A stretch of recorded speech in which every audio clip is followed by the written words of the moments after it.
Hey everybody, this is Evan, your avid Andrew Yang supporter here. Just wanted to do a recap video. We had a watch party last night in Charlotte, North Carolina out at the Flying Saucer. So thank you, Flying Saucer, for supporting the Yang Gang and allowing us to kind of congregate, get together, cheer on our candidate. I think it was a great time overall, great food, great drinks, uplifting atmosphere. Everybody's, positive and upbeat. And so we watched the CNN debate last night. I thought their format, all in all, it was okay. I'll touch more on that later on. I'm going to just pull in some of my watch party live stream from last night. I apologize for some of the audio and technical difficulties. I'm still really green as far as putting together live streams and video content, but I hope y'all will continue to be patient with me and continue to support me as I move forward on this endeavor. I'm really passionate about just putting together content and putting my views out there. So, but as far as the debate format last night, as you'll see, they were each candidate was given an opening and closing statement, and then some of the topics that they touched on, they went through healthcare, immigration, criminal justice reform, foreign policy, and then they ended on women's equality and rights issues. So that's some of the responses you'll see from Andrew Yang, pretty much in that order. And I'll let you watch the video, and then I will kind of recap and give you my thoughts on how the night went overall. And I will see y'all in a little bit after this. What's going on, everybody? We are live at the Flying Saucer here, getting ready to partake in a little Yang Gang celebration right now. Just waiting on a few things to get started here, but we are definitely live. We got plenty of Yang Gangers in the building, ready to cheer our boy on as he promotes his policies out to the world. Let me get a quick shot of everybody real quick. Hey everybody, just give a quick shout out to the camera. We're live, streaming live.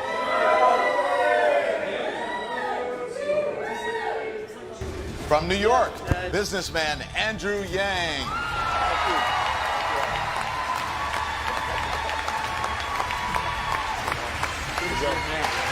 Andrew Yang. If you've heard anything about me and my campaign, you've heard that someone is running for president who wants to give every American $1,000 a month. I know this may sound like a gimmick, but this is a deeply American idea, from Thomas Paine to Martin Luther King to today. Let me tell you why we need to do it and how we pay for it. Why do we need to do it? We already automated away millions of manufacturing jobs, and chances are your job could be next.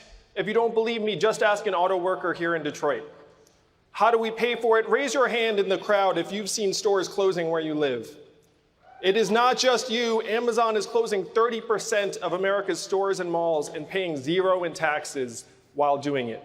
We need to do the opposite of much of what we're doing right now, and the opposite of Donald Trump is an Asian man who likes math. So let me share the math. $1,000 a month for every adult would be $461 million every month right here in Detroit alone. The automation of our jobs is the central challenge facing us today. It is why Donald Trump is our president, and any politician not addressing it is failing the American people. Mr. Yang, I want to bring you in. You support a Medicare for all system. How do you respond to Governor Inslee? Well, I just want to share a story. When I told my wife I was running for president, you know the first question she asked me? What are we going to do about our health care? That's a true story, and it's not just us. Democrats are talking about healthcare in the wrong way. As someone who's run a business, I can tell you flat out our current healthcare system makes it harder to hire, It makes it harder to treat people well and give them benefits and treat them as full-time employees. It makes it harder to switch jobs, as Senator Harris just said, and it's certainly a lot harder to start a business. If we say, look, we're going to get healthcare off the backs of businesses and families, then watch American entrepreneurship recover and bloom. That's the argument we should be making to the American people. Thank you, Mr. Yang. Mayor, your response? I speak for just about everyone watching when I say I would trust anyone on this stage much more than I would trust our current president on matters of criminal justice. We cannot tear each other down. We have to focus on beating Donald Trump in 2020. I want to share a story that a prison guard, a corrections officer in New Hampshire said to me. He said, we should pay people to stay out of jail because we spend so much when they're behind bars. Right now, we think we're saving money. We just end up spending the money in much more dark and punitive ways. We should put money directly into people's hands, certainly when they come out of prison, but before they go to prison. Thank you, Mr. Yang. I want to bring in Senator Gillibrand. The important number in Vice President Biden's remarks just now was that the United States is only 15% of global emissions. We like to act as if we're 100%, but the truth is, even if we were to curb our emissions dramatically, the Earth is still going to get warmer. And we can see it around us this summer. The last 4 years have been the 4 warmest years in recorded history. This is going to be a tough truth, but we are too late. We are 10 years too late. We need to do everything we can to start moving the climate in the right direction, but we also need to start moving our people to higher ground. And the best way to do that is to put economic resources into your hands so you can protect yourself and your families. Mr. Yang, in poll after poll, Democratic voters saying that having a nominee who can beat President Trump is more important to them than having a nominee who agrees with them on major issues. And right now, according to polls, they say the candidate who has the best chance of doing that, of beating President Trump, is Vice President Biden. Why are they wrong? Well, I'm building a coalition of disaffected Trump voters, independents, libertarians, and conservatives, as well as Democrats and progressives. I believe I'm the candidate best suited to beat Donald Trump. And as for how to win in Michigan and Ohio and Pennsylvania, the problem is that so many people feel like the economy has left them behind. What we have to do is we have to say, look, there's record high GDP and stock market prices. You know what else are at record highs? Suicides, drug overdoses, depression, anxiety. It's gotten so bad that American life expectancy has declined for the last 3 years. And I like to talk about my wife who's at home with our 2 boys right now, one of whom is autistic. What does her work count at in today's economy? 0, and we know that's the opposite of the truth. We know that her work is among the most challenging and vital. The way we win this election is we redefine economic progress to include all the things that matter to the people in Michigan and all of us, like our own health, our well-being, our mental health, our clean air and clean water, how our kids are doing. If we change the measurements for the 21st century economy to revolve around our own well-being, then we will win this election. Congresswoman Gabbard, your response? Mr. Yang, women on average earn 80 cents, about 80 cents for every dollar earned by men. Senator Harris wants to fine companies that don't close their gender pay gaps. As an entrepreneur, do you think a stiff fine will change how companies pay their female employees? I have seen firsthand the inequities in the business world where women are concerned, particularly in startups and entrepreneurship. We have to do more at every step. And if you're a woman entrepreneur, the obstacles start not just at home, but then when you seek a mentor or an investor, often they don't look like you, and they might not think your idea is the right one. In order to give women a leg up, what we have to do is we have to think about women in every situation, including the ones who are in exploitative and abusive jobs and relationships around the country. I'm talking about the waitress who's getting harassed by her boss at the diner, who might have a business idea, but right now is stuck where she is. What we have to do is we have to give women the economic freedom to be able to improve their own situations and start businesses. And the best way to do this is by putting a dividend of $1,000 a month into their hands. It would be a game changer for women around the country because we know that women do more of the unrecognized and uncompensated work in our society. It will not change unless we change it. And I say that's just what we do. Congresswoman, Mr. Yang, Iran has now breached the terms of the 2015 nuclear deal after President Trump withdrew the U.S. from the deal. And that puts Iran closer to building a nuclear weapon, the ability to do so at the very least. You've said if Iran violates the agreement, the U.S. would need to respond, quote, very strongly. So how would a President Yang respond right now? I would move to de-escalate tensions in Iran because they're responding to the fact that we pulled out of this agreement.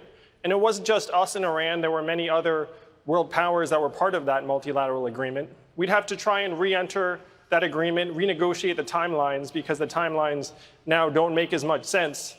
But I've signed a pledge to end the forever wars. Right now, our strength abroad reflects our strength at home. What's happened, really? We've fallen apart at home, so we elected Donald Trump, and now we have this erratic and unpredictable relationship with even our long-standing partners and allies. What we have to do is we have to start investing those resources to solve the problems right here at home.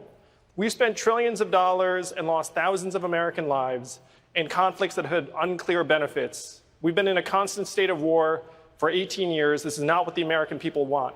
I would bring the troops home, I would de-escalate tensions with Iran, and I would start investing our resources in our own communities.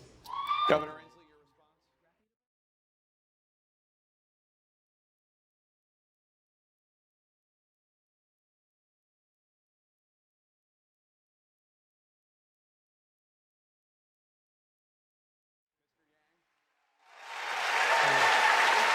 response? You know what the talking heads couldn't stop talking about after the last debate?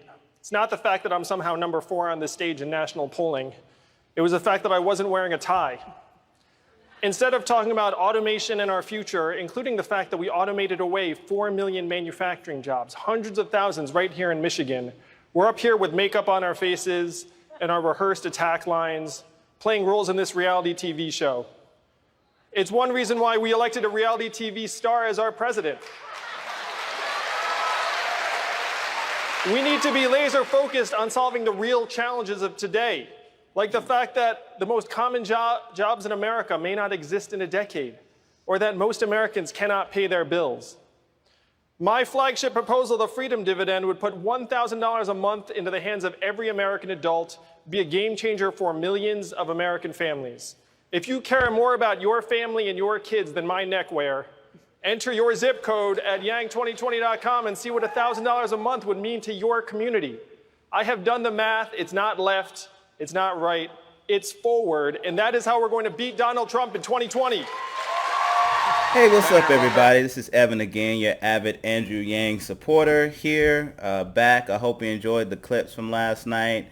I'm truly sorry I didn't get more of the watch party footage, but knowing that Andrew Yang is sticking around for the long haul, I'm sure I'll have another opportunity to do more live footage, and I really want to be able to bring in more people and share their ideas and comments as it happens live. But I'm just doing this recap just to kind of tie everything together, since a lot of my commentary got washed over and with some audio and technical difficulties from last night. So but with that being said, I do want to again thank the organizers for putting that together.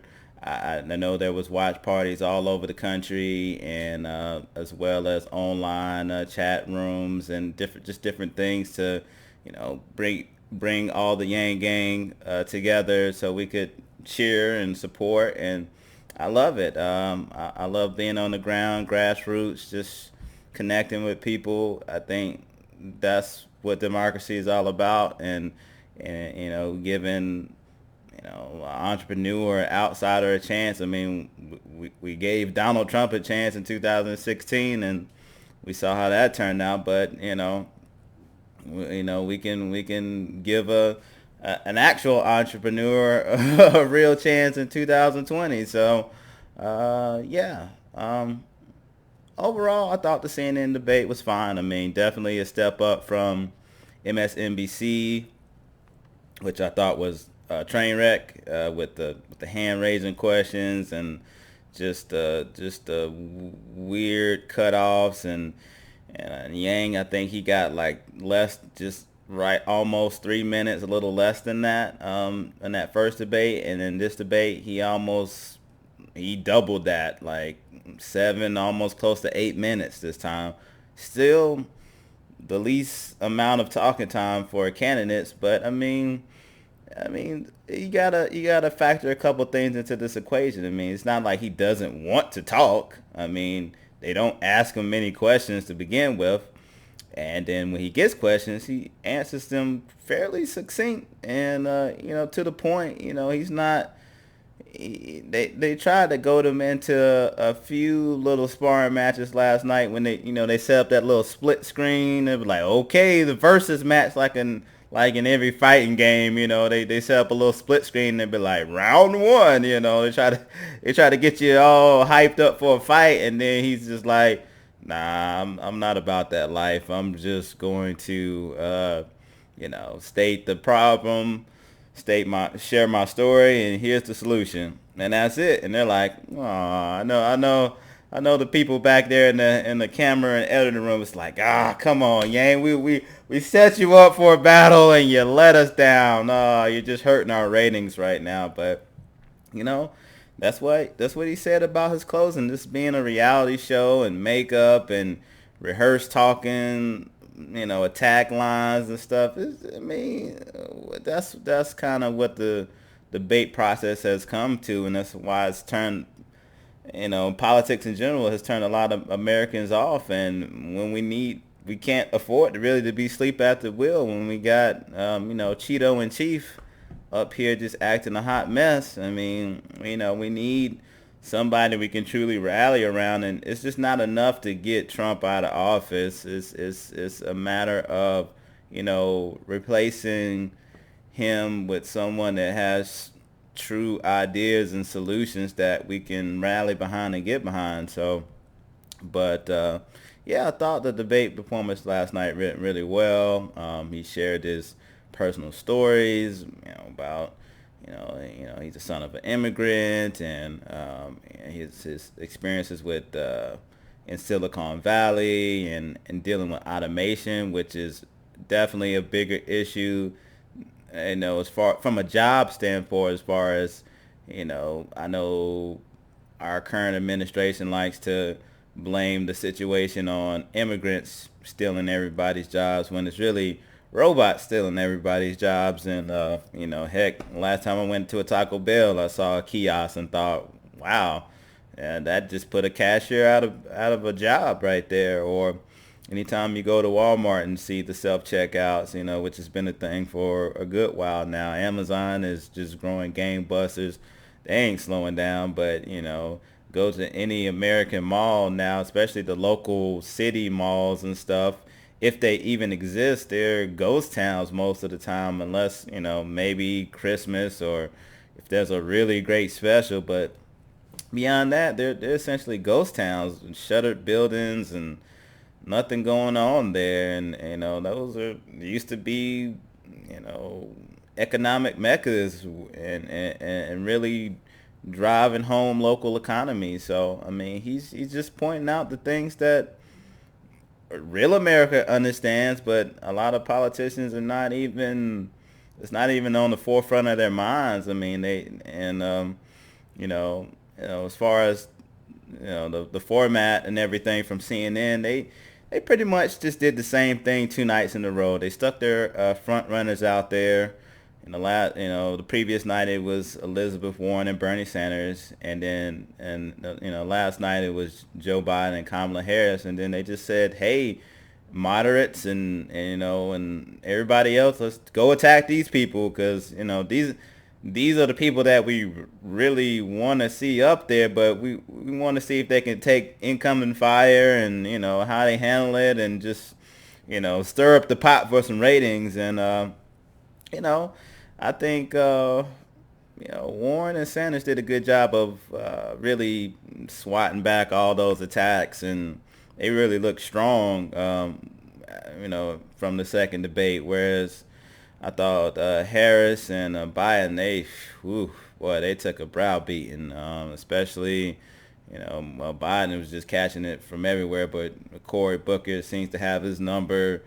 And Tulsi Gabbard laid into Kamala Harris last night, like brutal smackdown, people's elbow style, just bow. I was like, oh my goodness. I mean, I know my watch party was like, ooh, like, and she really didn't have. I mean, and I felt that's always the way. That would be the way to go after, Kamala Harris. Is her prosecutor, her days as a California lead prosecutor. I mean, she did have a lot of questionable activities, and, said one thing, did another thing type of attitude now, and I think she's you know, I mean, I'm happy to see her run. I always kind of pegged her as somebody that was going to do well in this upcoming race, but you know, I'm seeing her weaknesses, you know, and I knew that would be one, and it showed up. And I mean, Tulsi, I mean, she's polling low. She don't have nothing to lose. I mean, she just went for it. Like, you know, it's like, hey, I mean, somebody's got to do it, right? And I knew, you know, that's not Andrew Yang is not that dude, you know. So hey, I mean, she ain't scared to you know, she's a vet, you know, so she ain't scared to get in a war with somebody. So but yeah, I thought, you know, as far as the front runners go, they really didn't show well last night. I mean, and so it gave Andrew Yang a really chance to shine and stand out because he didn't go for the attacks when they tried to set him up, and he was able to kind of really give a, you know, a full 360 perspective of, hey, you know, this is a three-ring circus, and I'm trying to, you know, provide real solutions and things. And I know it gave him a little bit of grief about the whole, you know, climate change question. And again, you know, he was honest. He you know, most politicians would, you know, just like you heard last night, seem to think that, you know, they can just wave a magic wand and, you know, whether it's the Green New Deal or you know, you know, carbon tax or whatever the case may be, you know, they have ideas on how they can, you know, clean up the climate and, you know, help our environment, and so does Andrew Yang, but he just willing to acknowledge the elephant in the room that, hey, you know, we don't control all the world's carbon emissions. I mean, only 15%, and if we do our part, we still need the rest of the world to do their part. And then if we can somehow get the rest of the world on board, that still might not be enough to fix everything, you know. And I mean, he was just not afraid to say it. And I know that's going to rub some people the wrong way. I mean, but he wasn't saying let's not do anything about climate change. It's just saying that, you know, the stuff that we do, you know, it's going to help. It can be helpful, but we also need to think about, okay, we may be past a point of no return on some of these things. So how can we protect our people? How can we, you know, empower them so that if they need to move, they can, or if they need resources for, you know, solar panels or wind or whatever route we want to do. I know we want to kind of move towards electric cars and things of that nature, but you got to have resources, and how are you going to get those in people's hands? I mean, so you know, I feel like, yeah, his main criticism is he talks about the freedom dividend too much. But, you know, if you think about it, I mean, he barely gets a chance to talk at all. So, I mean, he's still introducing himself to people. He's still getting new followers and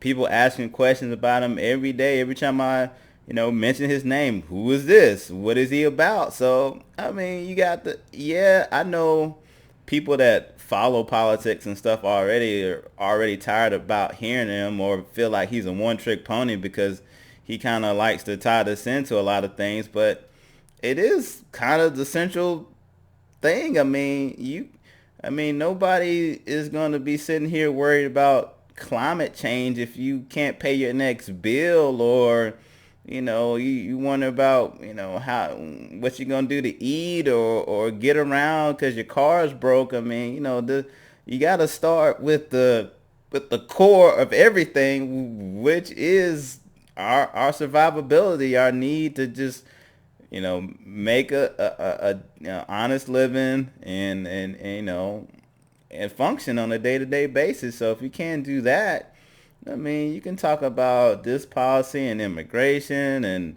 foreign policy and that, but people at the end of the day vote for, you know, what's going on in their own home, their own families, their friends, and, what's going on in their immediate lives, and everything else is pretty much secondary. I mean, I know it seems selfish. I mean, I know people do care about what's going on in the world around them, but in the priority list, it falls somewhere on down the line, you know. So yeah, he's not afraid to tell the bold truths, and even if you don't want to hear it.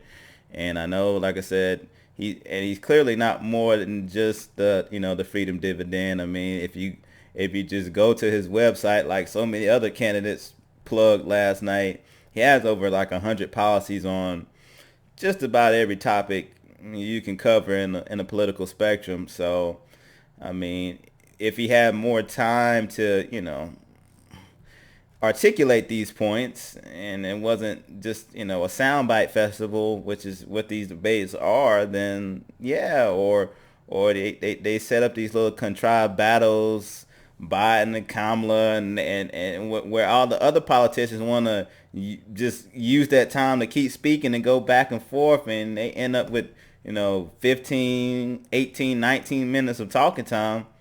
Andrew Yang is like, I got 7, 8 minutes max. I'm just going to focus on the issues because I'm not going to really have time for these battles or anything else. And how does it benefit me or the other person I'm talking to if we're trying to cut each other down? And pretty much everybody on that stage, they pretty much agree with each other 90% of the time, if not more.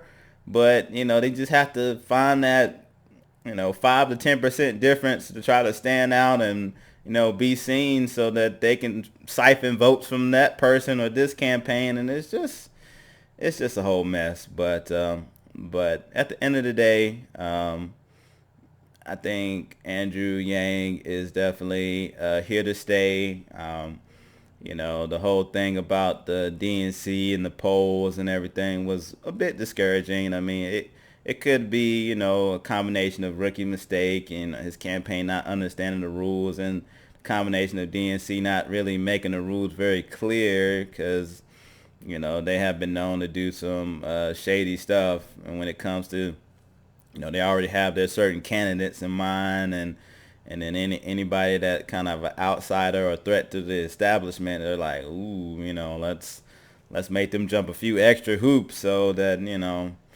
So, but I mean, we'll see. But I have no doubt. I mean, he's well past the donor thresholds. He's still qualified in 3 of the 4 polls, and with the momentum after this debate, he'll certainly make the next poll. Hell, he'll probably make many polls and start polling a little bit higher, especially as people drop out the race. I mean, this thankfully this will be like the last 20 per stage person debate series. So by September and October, when the field is cut in half, hopefully more than that, I think there's really only about 8, maybe 9 candidates that still realistically have a shot at this point, and I know he's one of them. So but yeah, just when that happens, maybe they can even split it down even further and do, like, if they still want to do the 2-night format,